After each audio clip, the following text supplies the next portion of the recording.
many of you know. Jaya Radha Madhava. This is a song composed by Bhaktivinoda Thakur, Srila Prabhupada's spiritual master's father, who was very instrumental in resurrecting Gaudiya Vaishnavism, which is the line the Hare Krishna movement comes in, back in the late 19th century. And he wrote many songs, many books. And this one Srila Prabhupada chose to begin all his classes because it evokes the mood of Krishna in Vrindavan. Jaya Radha Madhava, Kunja Bihari. All glories to Krishna and to Radharani, who enjoy in the forest groves of Vrindavan, Kunja Bihari. Gopi Jana Vallabha, Giri Varadhari. So he's very beloved by the gopis love him, he loves the gopis, the cowherd damsels in Vrindavan, who are said to be the highest of all the devotees, most intense and pure love. And he lifted the hill, as we see every corner here, honors his lifting of this great hill. Girivara means the best of mountains, Govardhan Hill. Girivadadhari. Yashodanandana, he's the beloved son of Mother Yashoda.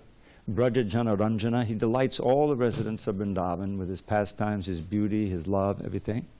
And Yamuna Tirthavanachari, he enjoys pastimes in the groves on the banks of the Yamuna with his friends, with the cows, and with the gopis. So it evokes a beautiful mood, and we'll sing that song just a couple of minutes. Jaya Radha Madhava Kunja Bihari.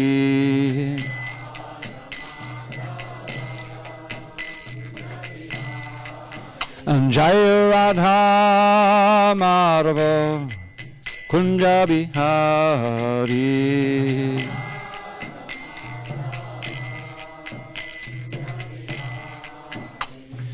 Gopi Jana Vallabha Girivaradhari.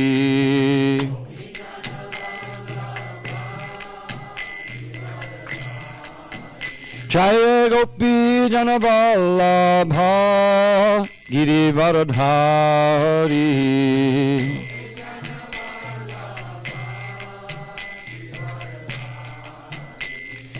Yashodanandana Bhajana Ranjana.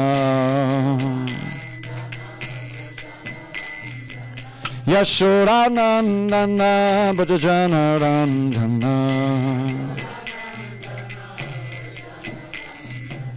Yamuna Tiravanachari.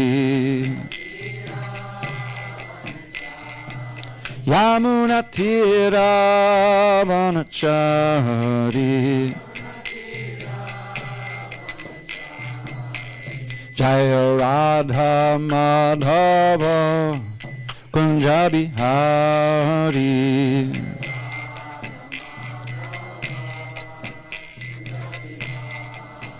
Jaya Radha Madhava Kunja Bihari.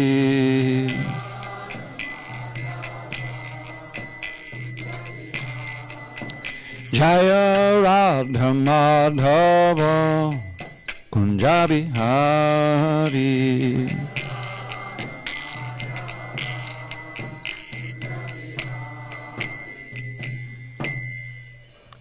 Srila Prabhupada ki jai. Sunday feast ki jai.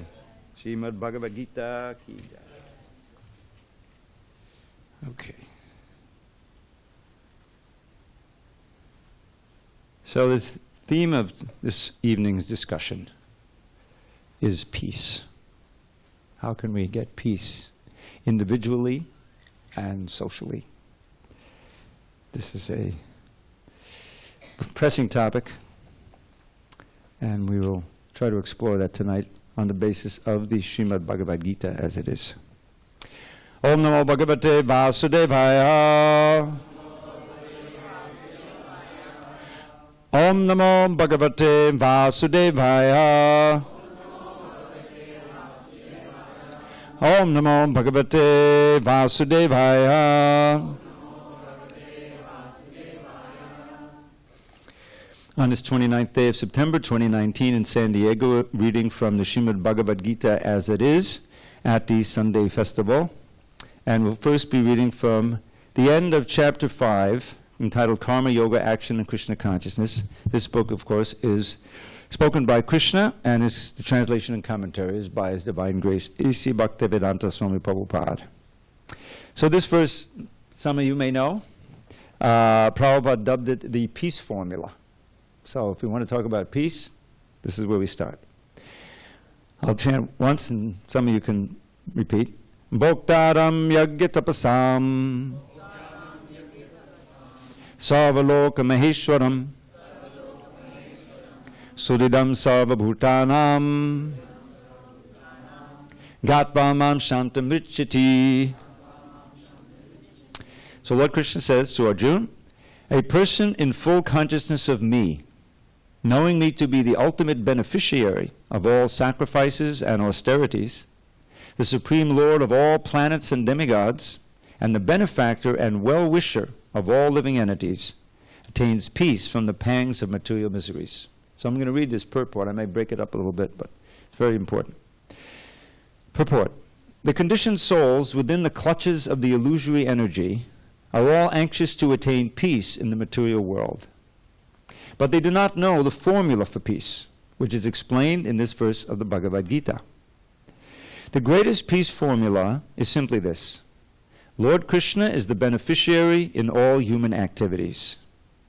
Persons should offer everything to the transcendental service of the Lord, because He is the proprietor of all planets and the demigods thereon. No one is greater than He. He is greater than the greatest of the demigods, Lord Shiva and Lord Brahma. In the Vedas, the Shvetashvara Upanishad, the Supreme Lord is described as Tamishwaranam Paramam Maheshwaram. Under the spell of illusion, living entities are trying to be lords of all they survey, but actually they are dominated by the material energy of the Lord. The Lord is the master of material nature, and the conditioned souls are under the stringent rules of material nature. Unless one understands these bare facts, it is not possible to achieve peace in the world, either individually or collectively. This is the sense of Krishna consciousness. Lord Krishna is the supreme predominator, and all living entities, including the great demigods, are His subordinates. One can attain perfect peace only in complete Krishna consciousness. So I'm going to stop there and explore that first paragraph a little, and we're going to read the second, which is full of wonderful instructions also. Om Jnana Timarandasya Jnanandana Shalakaya Chakshurun Miratamena Tasmai Shri Gurave Namaha. I was born in the darkness of ignorance. My spiritual master Srila Prabhupada opened my eyes with the torchlight of knowledge. I offer my humble obeisance unto him and all members of Sri Parampara. So the first thing we have to understand, and I think that it's kind of clear, most of us have lived in this world for some time, that really there's no assurance of social peace at any time. I've been on this planet, well, in this body anyway, for over 70 years. And when I was very young, 13, 14, I began to be trained in politics. As I like to say, I have to confess, I was trained as a young communist by my father. This was late 50s, early 60s. So that didn't mean we're going to go out with guns and blazing or something and start a revolution. But it meant a certain understanding of the world from that point of view. But what really took over my consciousness starting in the early 60s, when I was 13, 14, was the war in Vietnam. We might more accurately say the war on Vietnam, but they call it the war in Vietnam. And it was just, it became always impinging on my consciousness, from the TV, from the newspapers, from everywhere. And there was this constant sense of people, so many soldiers going over there, so many people getting killed, both on our side and the other side. And I was just, how can this be remedied? How can this be stopped? And I wasn't alone. We had marches of hundreds of thousands would go down to Washington, D.C., with signs and slogans, peace, we want peace now, There was no peace. The war went on through the early 60s. 1968 was a big turning point. Really, there were so many people at that time, especially in America, young people, we were convinced there was going to be a revolution that year. that this was going to be the year of the revolution. Instead, we got these horrible assassinations. Of course, we had Kennedy assassination in '63, but his brother was assassinated in '68, and so was Martin Luther King, starting so many riots. We had the opposite of peace. There was so much turmoil in the country, and the war was going on. Nixon got elected, and the war went on and on and on. And so this ideal of peace, and there was no even thought of personal peace. It was just outside, somehow social peace. Peace didn't really, the war didn't end until '73, and by that time I had given up on social action. I was part of the Hare Krishnas. I had joined the Hare Krishnas. And actually, that's where I began to find real inner peace.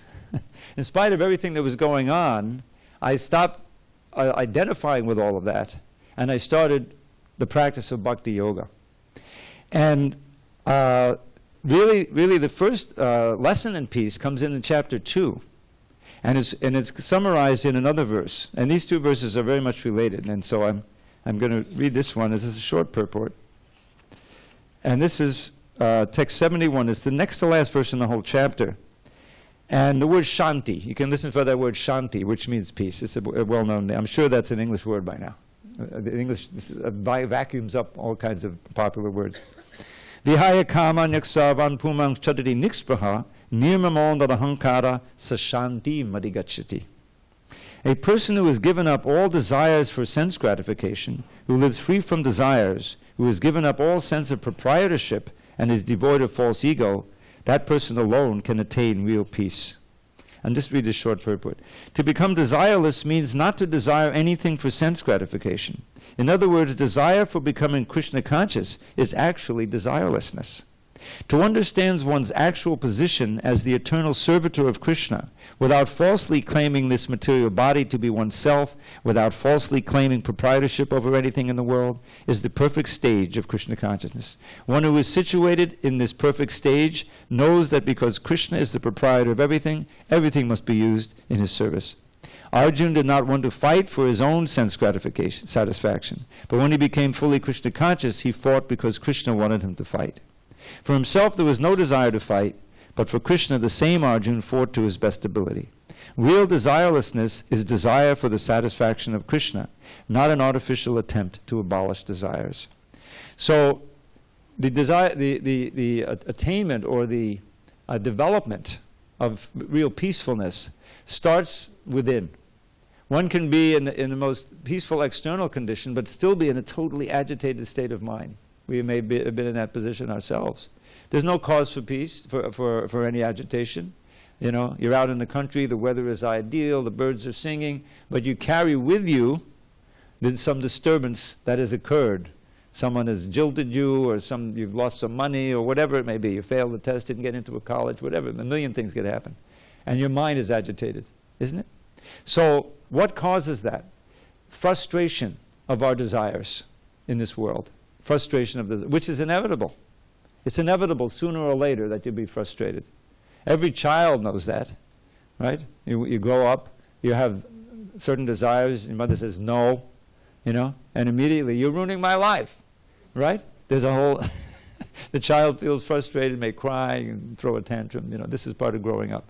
So from childhood it grows, but it doesn't stop, because this material world is always changing. And it's not designed for our sense gratification. I forgot to ask you to turn the phones off. Please turn the phones off, or at least on silent. So that's the nature of this world, is that there's, I was just reading one of my favorite verses in Prahlad Maharaj. He has these prayers to Nrsingadev. After Nrsingadev comes and annihilates Hiranyakashipu, famous pastime, saves his young boy, Prahlad, who amazingly, in spite of so many tribulations put on by his father, the ideal demon in the universe, his very name tells the story. Hiranyakashipu. This is his main concern, is gold or wealth and physical comfort, soft bedding and the bed companion, Prabhupada says. So Hiranyakashipu has been annihilated, and Prahlad is offering these beautiful prayers. And he's teaching us also through those prayers. So he has this verse, Yasmat priya priya viyoga sayoga janma shokagnina sakalayonishu dhahyamana dukkaushadam tadapi dukkam atadiyaham bhuman vamami vadame tavadasya yoga. So he's saying that in this material world, he takes the position of a conditioned soul like us. And he says, due to priya apriya viyoga sayoga, which means things that are dear to you, your health, your money, your very body, or so many other array of things connected to them, are inevitably pulled away from you. They're either suddenly pulled away or gradually you lose your health, your youth, right, your beauty. These things are very dear, but they're taken away. Sometimes very suddenly and traumatically, things that are very valuable are taken away. Or, conversely, things that you abhor are forced upon you. Think about it. This is the nature of this material world. You may have it together for a little while, but eventually one of these two is going to happen to you. And he says, this is causing me in birth after birth, species after species, because human life is very rare, but we're eternal. So we've been through all kinds of experiences, lower animals, plants, insects, everything. We've forgotten, mercifully. Krishna lets us forget. But it's there. But all the species, every situation we're in is characterized by these two things. That which is abhorrent is forced upon us. That which we treasure is ripped away from us. And this causes a burning fire. He says, Piyabhyo Sayoga Janma Shokagnina. It gives birth or generates a fire of lamentation and anything but peace, the opposite of peace. Sakalayonishu, in all species of life. This is the nature. Now, in the human form especially, we have various strategies for counteracting the miseries. They're called dukkaushadhi, medicine to counteract the miseries, some remedy. And here's the real kicker. Dukkaushadam tadapi dukkam. Those remedies themselves are the source of more misery. Have you ever seen one of these pharmaceutical ads they have? I remember I was in a medical dentist's office or something. I was just flipping through a Reader's Digest. You remember Reader's Digest? And they had some ad for some medicine to relieve your depression or something like that. That was the first page. They usually have a nice lady looking very blissful, you know, and you're saying, oh, she used to be depressed, now she's very blissful, and that could be me, or whatever. You turn the page, and there's 2 pages of side effects, one of which was death. That's not a side effect. It's the end of all side effects. But I mean, you know, all kinds of side effects. And then they end the ad, you know, but don't worry, you know, you can be happy. Think of it. You know, our whole civilization is characterized by that. We have this capitalist system, right, which is built on growth. It almost sounds like cancer, and it eventually is like a cancer on the earth. But it has to grow, otherwise it doesn't prosper. So you invest. Say you're Monsanto. You just started out. You're only worth $10 million, you know. Then eventually you're worth $100 billion. And how did they get so big? By buying up so much land and using so many chemicals to grow these you know, one kind of crop when there should be various kinds of crops. I don't know so much about agriculture, but it's very artificial. Pesticides, fungicides, all of these things. That's why there's an organic movement to get away from all that.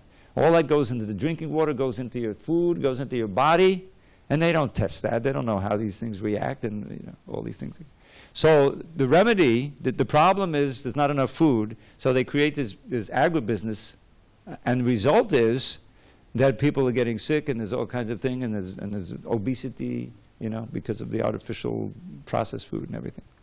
So this is the nature of this material world, is that you try to remedy one problem, and you create more problems on the material level. There's no material solution to these problems. It's a spiritual solution. So then in 4 syllables, he analyzes the root cause of the whole problem. Atadiyaham. Atadiyaham. I am thinking I'm something that I'm actually not, namely this body. Atadiyaham. Diham means I have the mentality, or diya, that I'm that, but I'm actually not that. Atadiyaham. I'm not this body. I'm not, this is not our home, this material life, this material world. So then what is the solution? The solution is the last verse, the last line. O great Lord, Nrsingadev, please instruct me in your Dasya Yoga, which is another way of saying Bhakti Yoga. Yoga in which you accept the identity as a servant of God, and you live in that identity. You learn how to live your life in that identity, and you awaken a platform of peace and happiness that cannot be achieved on the material platform. That's actually what Bhakti Yoga is all about. And it's shown by Prahlad in the extreme condition. What did his father do? It's almost painful just to think about it. He tried to kill him in every way that was available at that time. You know, throw him off a mountain, let him get crushed by an elephant, poison, poisonous snakes, you know, boiling in oil. And what was Prahlad? He was protected. Prahlad was protected by Krishna. And he was just chanting Hare Krishna. Now this may sound fantastical, but I was just in Washington, D.C., and I met an old friend. Some of you may remember Sharaba, who was here. You remember Sharaba, tall, you know. He was. I'm just going to tell this story really quickly, because this is I mean, he's not on the level of Prahlad, but he had some of the same things happen. Amazing, miraculous saving of his life so that he could become a devotee. So this will take 6 to 7 minutes, but it's worth it. So Sharaba Prabhu, he grew up in Bosnia-Herzegovina. Some of you remember in the early 90s when Yugoslavia was shattered and they broke up into Serbia, Croatia, Bosnia-Herzegovina. There was war going on for years in the early 90s. It was horrible. So he's growing up at that time there, and in part of his country there's a war going on. So he gets into his adolescence, and you know, there's a ferment. There's a spiritual ferment, because some of the things that were happening in America, like TM and so many things, were also filtering there. So that they weren't completely cut off or anything. So some of his friends got into TM and got him into TM. TM is Transcendental Meditation, which has its benefits, meditating early in morning and evening, 15 minutes, whatever. So he got into that. And there were so many other books around. He was looking here, looking there. So he had a friend who was into TM, and he got Prabhupada's Bhagavad Gita, but before he could really get into it, his friend said, oh, watch out for those Hare Krishnas. This is a cult. Don't get into that.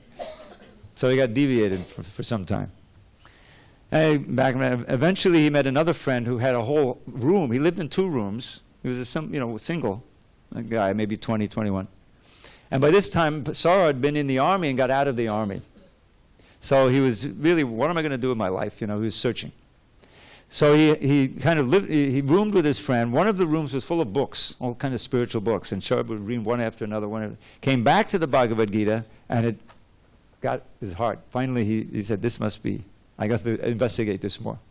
So he becomes a devotee, starts chanting seriously, and eventually he comes to the point where he says, I have to find a temple. It says everywhere I have to be in the association of devotees, but there's no temple here. The temples are in Croatia, which is across the war zone, you see. So he says, I'm going. He says, no, you can't go. There's a war going on between here and there. Wait. So he waits, and finally he can't wait any longer. He's chanting constantly, praying that he can become a devotee, you know, a serious devotee, and get in good association. So he reads one verse. Some of you may know this verse, one line. Rake Krishna Mare Krishna Rake Ke. Does it ring a bell with some of you? If Krishna wants to protect you, no one can kill you. If Krishna wants to protect you, no one can kill you. And if Krishna wants to kill you, no one can protect you. Just like Hiranyakashipu. He thought he was protected. He wasn't. So, chanting Hare Krishna, he's got this little backpack, which is really more like a shoulder bag. He's got an ID that doesn't look like him anymore because he shaved his head, and his ID has, you know, it's from years ago, but that's all he's got. He's got a few €100 and a few provisions, and he's determined, and off he goes into the face of the war. So he's walking, and finally he comes to this war zone, and all the houses have been burned down. There's no people anywhere. You know, it's evening time, late time. So he keeps walking, and he comes to a corral, fenced off there, and there's a cow and a calf. And there's some hay. It's all burning. There's no, you know, so the cow and the calf can't get any food, and literally, he says, the tears. He sees the tears coming down from the cow and the calf. So he's a soft-hearted Vaishnava, and he's been chanting constantly for months. So he calls out, is anyone around? So he hears click, click. And he's been in the army. He knows what that means. Someone's getting ready to fire at him. So he looks into the darkness, and suddenly he sees what we used to call a Tommy gun, automatic weapon, firing at him. He's chanting, chanting, chanting, chanting, and he sees the bullets bouncing off rocks nearby him. Not one of them touches him. Miracle number one. Now he takes off. He's running, the bullets are flying, And after running maybe 10 minutes, he's completely out of his breath, He checks his body. Am I still alive? He's fine. Somehow he survived that. So now it's a serious situation. So he keeps walking. Eventually, he hears the click, click, and someone shouts to him, "Stop! Who are you?" Because he was warned that people are shooting everybody, even the UN trucks and everything. There's no surviving this. Everyone said don't go. He had to go. So one guy said, "Who are you? What's your mission?" So now his strength in this whole adventure is that he's peaceful. In other words, he feels that Krishna's protecting him. He's been assured in the books, and he's got that verse, Rakhe Krishna Marike, Krishna protects it. So he's confident, and he's chanting. So he simply says, "Oh, I'm just a spirit soul. I'm not an enemy." Usually people freak out at that time, go to the ground, pray, "Please don't kill me." He wasn't. So he said, "Well, what's your mission?" "My mission is just I'm a pilgrim going toward, I'm Hare Krishna," which didn't mean much. So then another soldier comes who's more belligerent. He says, "Get down on the ground. Stop that chanting." He said, "Stop that chanting." He says, "No." So then he described this. I was just with Sharab in Potomac, Maryland, which is in Washington. This is where we have a temple there. And he was telling this story, and he said, he put the gun like this to my, he's down on the ground. "Stop, stop." And Sharab doesn't stop chanting. So he stands up, points the gun point blank, and fires at Sharab. Somehow or other, and he said, I asked him, "Did you have something hard in that pack?" He said, "No, I just had clothes. I just had clothes." So somehow it missed him, went to his side, hit a rock, and almost killed the other soldier. And so now those two guys are fighting together. "You almost killed me," you see. So they're arguing. Sharab is Hare Krishna, Hare Krishna, Krishna Krishna, Hare Hare, Hare Ram, Hare Ram, Ram Ram, Hare. And meanwhile, his faith is like, you can imagine what is happening. It's miracle number 2, big one. So then a third guy comes, and they want to question him now. So they get him in this room, and it turns out that this is a place where there's all kinds of soldiers who don't have guns, but they have knives, and they go out at night, all in black and everything, and they assassinate other people. It's horrible. So he's got all those guys behind him, this commander. He's sitting in Sharba's, like the classic one light bulb, and they're sitting across the table, and behind him is all these guys, grim guys with their knives, looking at Sharba. "What's your mission?" So, "I'm just a pilgrim, Hare Krishna, So, so they can't scare him. So what they do is they check up, they call back his family and everything, and they find out that he's actually on their side. They're also Bosnians and whatever. So suddenly there's like a relaxation. They said, "Okay, you can stay over tonight. Tomorrow we'll take you toward the border." So it seems like the crisis is over. But what happened was, he told me this. I had heard this story before. This was entirely new. So he's in a room. He's getting ready to take rest, and one of the guys comes in. The fierce guys with the knives, young guy, 20 years old. And he had heard the name of his parents, the names of his parents. And apparently his mother had a Serbian name. And this was like the enemy for this guy, So he came in here and he was threatening Sarba. He said, "You know what I can do with this knife and what I've done, I can carve you apart, And Sarba's just sitting there, Hare Krishna, Hare Krishna, Krishna Krishna. And finally, next miracle, which is a new one to me. He had a picture of Krishna. Now, many of you have seen this picture, a painting of Krishna sitting on a rock in the forest with the cow in front of him, looking very saintly. He almost looks a little bit feminine, and that's what. So he took out the picture and just showed it to this guy. And you have to understand, these are deeply religious guys. They're Christians, they're worshiping. They think they're on the side of God, both sides, So he takes one look and says, "Oh." And Sharba says, "This is God." And he takes one look and says, "Oh, he looks beautiful," And his heart was completely softened. So then he becomes his friend. So he stays over. And the next morning, two guys are in a car, two of the soldiers in the front seat, Sir is in the back. And they head toward the border. And the guy said, there's 3 checkpoints. If you can pass through these 3 checkpoints, basically without any ID or any papers, we'll know you're protected by God and, go in peace. They were already impressed. So Sir is in the back seat, chanting Hare Krishna, Hare Krishna, Krishna Hare Hare. And these good guys are showing their papers, saying we've come to clean minds, the first checkpoint. So the guy looks at Sheraba, and Sheraba doesn't look, Hare Krishna, Hare Krishna, Krishna. Says, get him out of here. Checkpoint number 1. So the guys in the front seat says, oh my God, how did he do that? Because everyone gets checked. Second checkpoint, they don't even stop the car, which is unheard of. Third checkpoint, same thing happens as in the first checkpoint. So now he's in the town. There's a little town on the border, and the next stop is Croatia. So they let Sheraba out and said, go in peace, So now Sheraba is really hungry. So he gets a little fruit, fresh fruit, sits down, kneels down before a bench, sets up a couple of pictures of Prabhupada and Panchatattva and Krishna, and makes his offering.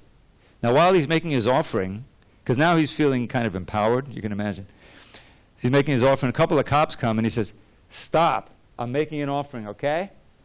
And they stop. Miracle number 5, So they wait for him to finish the offering, and then he gathers the fruit and says, oh, show us your ID. So he shows him the ID, which doesn't look like him anymore because he's all shaved up. And so this doesn't look like you. Come with us. So they take him back to the 3rd checkpoint, and they instruct the guy, next time a car comes through, send him back to his original town that he came from. So Sharaba's in his mind, he's saying, Krishna, are you really doing this to me? Are you sending me back? Well, if that's what you want, that's what it is, Hare Krishna, Hare Krishna, Krishna Krishna, Hare Hare. So he's sitting there waiting, and then he realized, oh, I've got prasadam. I've got some prasadam now. And he had full faith in it. So he offers this guard of fruit, some fruit. He says, okay. He takes the fruit, and he says, I'm not going to send you back there. You just take the next, next car to the border, and then you'll be, So he then gets there, and it turns out he has some relatives living on the border, and they take him in, and one of the guys is a cop, or a policeman, rather a soldier, and he arranges for Sheraba to get papers so that he can get into Croatia. He gets into Croatia in 92, and he got initiated and stayed there 8 years, and then he came to LA, came down here like that. So that's the story of Sheraba, which is amazing. I want to make a little book out of it, illustrated book. Can you imagine? I asked him what happened to that bag, because he told me he opened the bag that he was carrying after the first, shot, and his holes were all full of clothes. His clothes were all full of holes. Somehow that was the first amazing miracle. So what I wanted to just illustrate that even today we hear these stories of Prahlad. So many devotees are saved. Srila Prabhupada went through amazing close calls also, health-wise in so many ways. But Krishna always protected him. So the point is that when you take shelter of Krishna and you become truly desireless, the things that cause us to be agitated is unfulfilled desires, or things that we treasure materially are taken away, as I mentioned with Prahlad's prayer. But when you feel yourself completely helpless and in the hands of Krishna, and you're actually trying to do Krishna's work, then all of the craziness going on in the world doesn't affect you in the same way. When you're deeply invested in the material world, in not just in terms of money, but in terms of your identity and your plans and all these different things, then inevitably your peace of mind is disturbed, especially in times like these, when who knows what's going to happen. We got climate change, we got wars threatening, there's economic difficulties, there's all this stuff going on. And so how can there be any peace? It's difficult, but you can have your own little island of peace if you practice Krishna consciousness seriously. And that takes us back to text 29 of the 5th chapter, because it has to do with a resetting our understanding of who we are and what our relationship with the world is. Here Krishna says, Bhoktaram Yajna-tapasam. Now Yajna-tapasam is a Sanskrit word, but we perform these all the time. Sacrifices, austerities, who are we really working for? What are we striving for in this world? When you read the books of Srila Prabhupada, or you just think about life, you can realize that there's no way of getting any permanent position of peace here, even from a material level. It's just too fragile. Our situation is so tenuous that there's going to be disaster sooner or later. So instead of obsessing about that, worrying about that, it's best to try to get onto a different platform of understanding who we are. And that's the spiritual platform. The very beginning of this book, of Krishna's teachings to Arjuna, is meant to lift him up out of his despair. He was no coward. That's not why he wasn't fighting. But he was completely distressed because everyone he loved and cared about was on the other side. And he was going to, and on his side. And he was going to be responsible for all this death and destruction. And he was very, worried about what's going to happen to society. This is one of his arguments. Because in Vedic society, there's a whole structure how marriages will take place and women will be protected, children will be raised in such a way that there'll be a good population. But if all the men are killed, if these millions of men are killed, the soldiers, what's going to happen to their wives? What's going to happen to the children? He was just complete anxiety, both on having to kill his friends and relatives and his worshipable grandfather, Bhishma Dev, and his teacher, Dronacharya. And so, on all levels, on the material level, it was completely disturbing.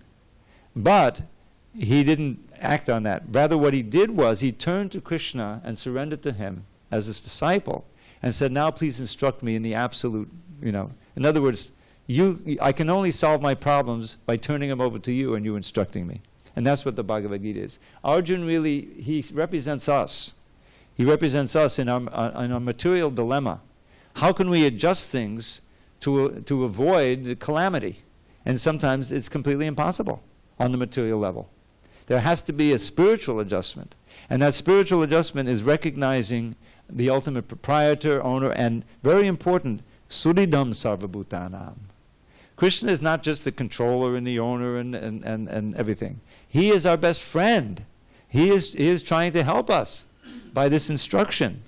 And he's very ready to directly help us if we turn to him and we begin to practice bhakti yoga and serve him, recognize that he is really the enjoyer of our activities. Now it's paradoxical because in the material frame of mind, we are in this false ego, we have a false sense of self. And therefore there's so much of a calculation, how can I benefit?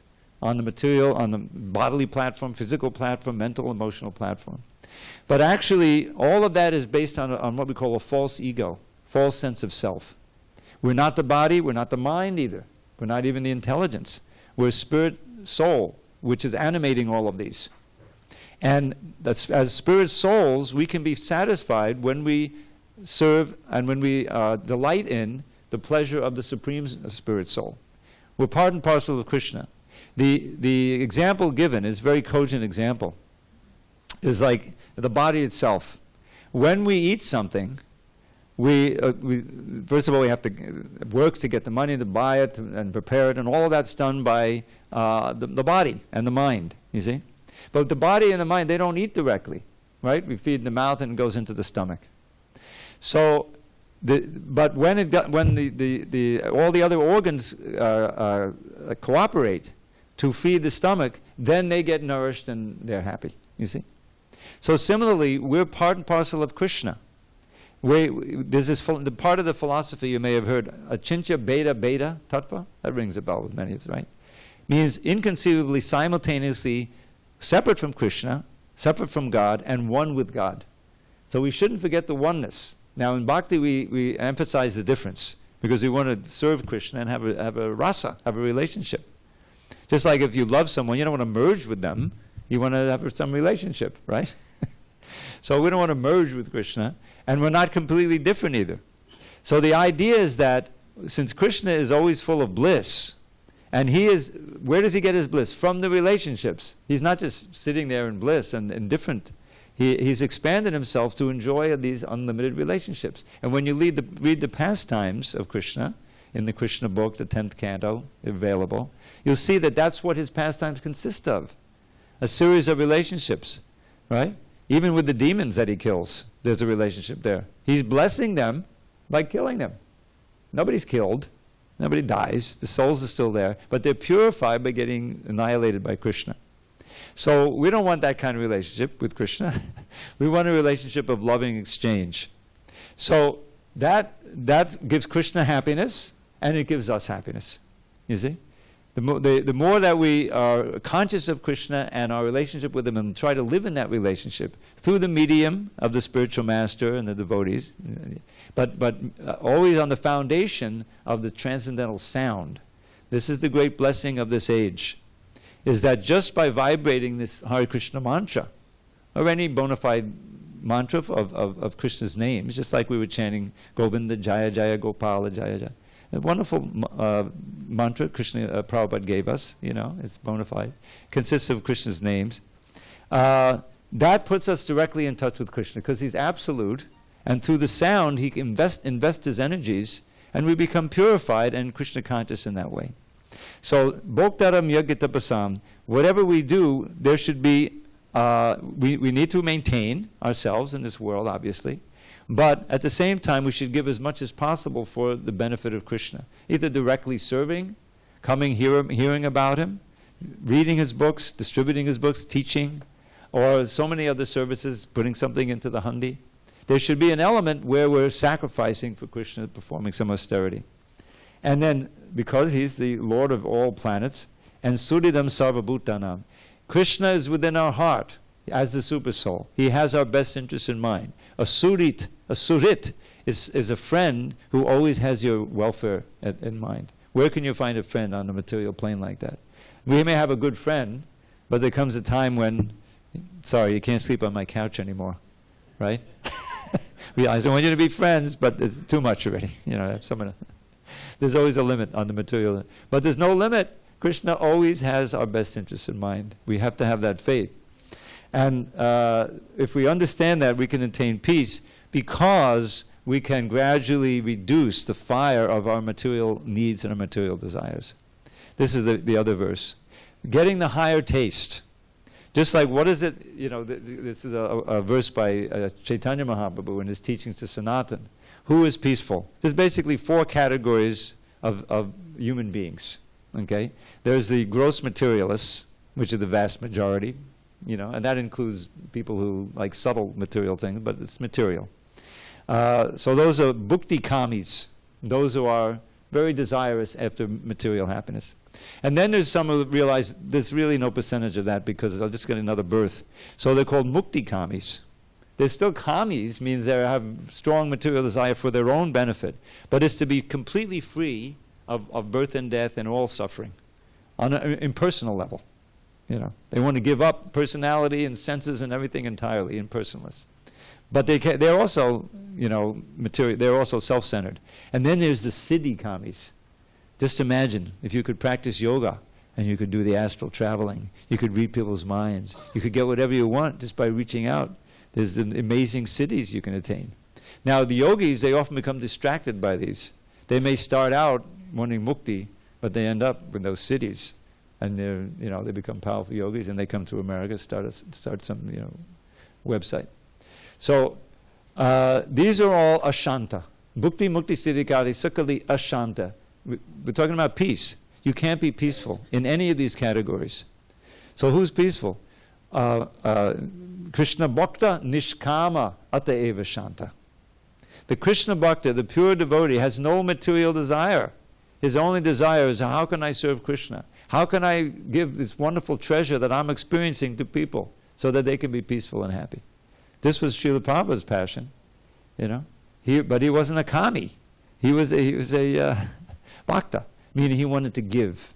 His whole focus was on giving pleasure to Krishna, Lord Chaitanya, Lord Nityananda, the people in general, by giving Krishna service and by giving people Krishna, the holy name of Krishna.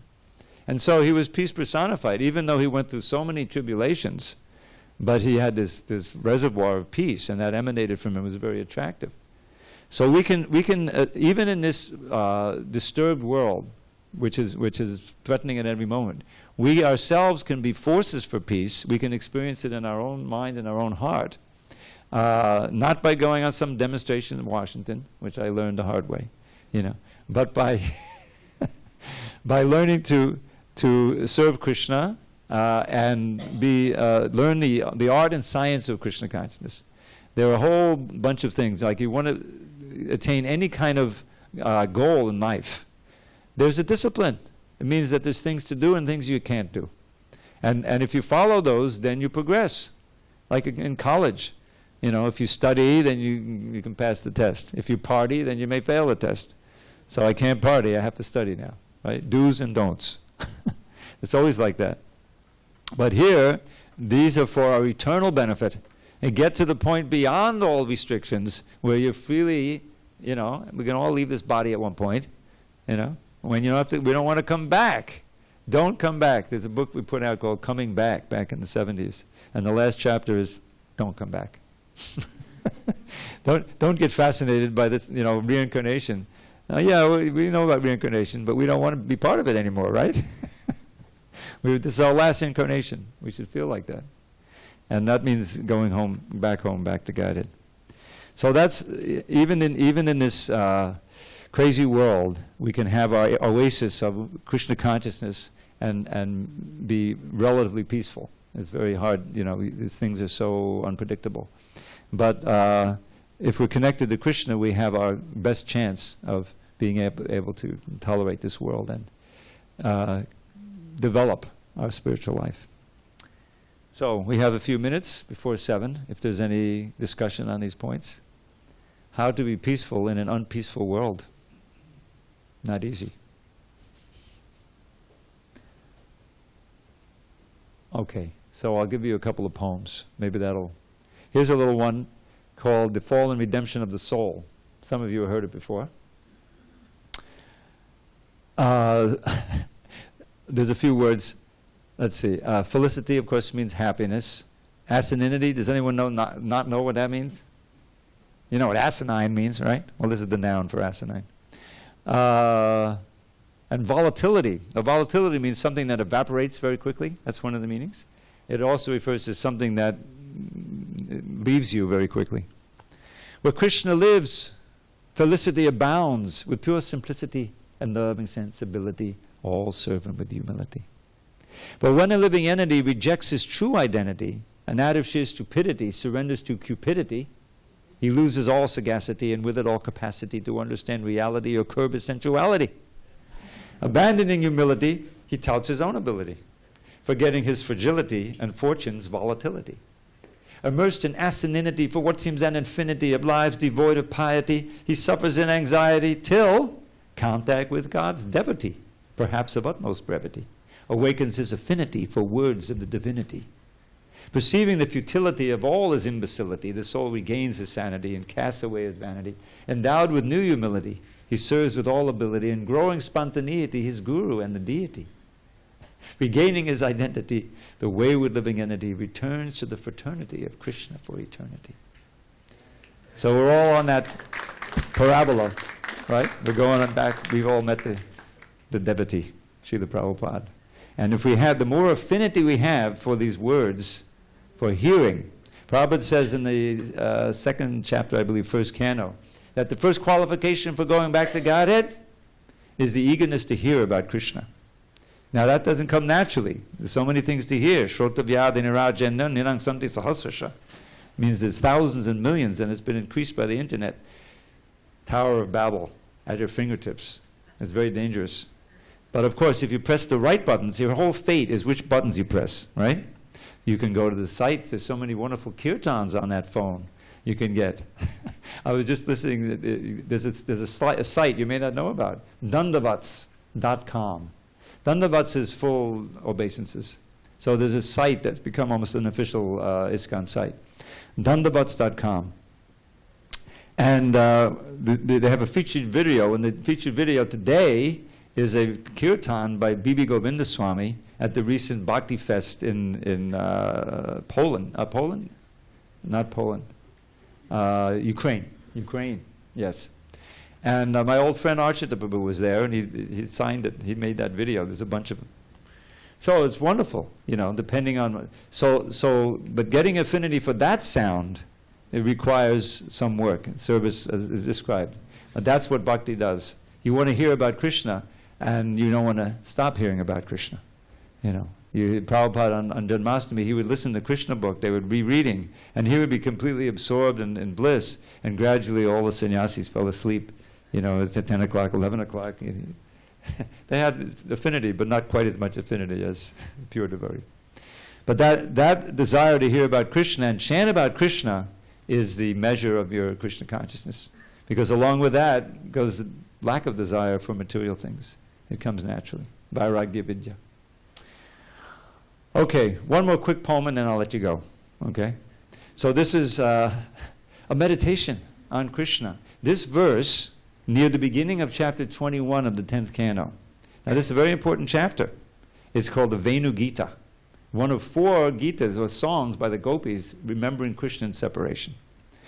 So at the beginning of this chapter, there's a beautiful verse of meditation on Krishna entering the forest. Barhapidam nadavadapapu karnayo karnikaram bimrun basa kanakakapisham baijayanting chamalam randran veno hadadasudaya purayan gopa vrindaranyam sapatadamanam prabhishan gita kirti. Can't do that in English. Sanskrit is the best, is the perfect language. Sanskritam means perfectly composed. That's what the word means. So I put it into a little poem, you know, as best I could. With lovely peacock plume upon his head, and fragrant flower placed upon each ear, he enters Braja's woods with graceful tread, a handsome dancing actor without peer.